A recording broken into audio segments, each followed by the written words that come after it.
മോഹൻലാൽ മുഖ്യമന്ത്രി അഭിമുഖം നാളെ വിവിധ ചാനലുകളിലും സോഷ്യൽ മീഡിയ പ്ലാറ്റ്ഫോമുകളിലും പുറത്തുവരാനിരിക്കെ സൈബർ പോര് രൂക്ഷം.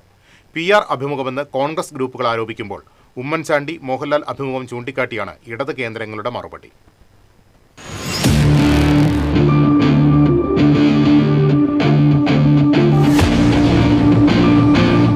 എൻ്റെ ഒരു സുഹൃത്ത് രഹസ്യമായിട്ട് പറഞ്ഞു, മുഖ്യമന്ത്രിക്ക് വളരെ ഇഷ്ടപ്പെട്ട സിനിമ രജനീകാന്തിന്റെയാണ്. അതും ആക്ഷൻ സിനിമ. ആക്ഷൻ പടം പൊതുവെ ഞാൻ ആക്ഷൻ പടങ്ങൾ ഇഷ്ടപ്പെടുന്ന ഒരാളാണ്. പ്രശസ്ത സംവിധായകൻ TK രാജീവ് കുമാറിന്റെ നേതൃത്വത്തിലാണ് അഭിമുഖം ചിത്രീകരിച്ചത്. ഇരുവർ എന്ന പേരിലുള്ള അഭിമുഖത്തിന്റെ ടീസർ കഴിഞ്ഞ ദിവസം പുറത്തിറങ്ങിയിരുന്നു. മുഖ്യമന്ത്രിയുടെ രാഷ്ട്രീയ ജീവിതവും വ്യക്തിപരമായ വിശേഷങ്ങളും ഉൾക്കൊള്ളുന്നതാണ് അഭിമുഖമെന്നാണ് ടീസറിൽ നിന്നുള്ള സൂചന. പുറത്തുവന്ന ടീസറിൽ മോഹൻലാൽ ചോദിക്കുന്ന ചില ചോദ്യങ്ങൾ ഇതിനകം ചർച്ചയായി കഴിഞ്ഞു. എന്റെ ഏതെങ്കിലും സിനിമാ ഡയലോഗ് ഓർമ്മയുണ്ടോ? മുഖ്യമന്ത്രിക്ക് ഇഷ്ടപ്പെട്ട സിനിമ ഏതാണ്? തുടങ്ങിയ കൗതുകകരമായ ചോദ്യങ്ങൾ ലാൽ ഉയർത്തുന്നുണ്ട്. സാർ, ഞാൻ അഭിനയിച്ച ഏതെങ്കിലും സിനിമയിലെ ഒരു ഡയലോഗ് സാറിന് ഓർമ്മയുണ്ടോ? എന്നോട് പറയാം.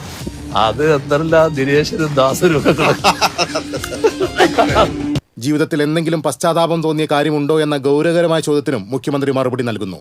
മറുപടികളിലെ ആകാംക്ഷ നിലനിർത്തിയാണ് ടീസർ അവസാനിക്കുന്നത്.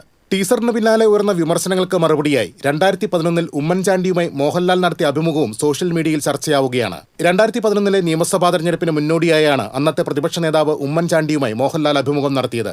വികസനം, വിവാദങ്ങൾ, കുടുംബജീവിതം എന്നിവയെല്ലാം ആ അഭിമുഖത്തിലും ചർച്ചയായിരുന്നു. എന്റെ കേരളം, അങ്ങയുടെ കേരളം, നമ്മുടെ കേരളം. News desk TCV.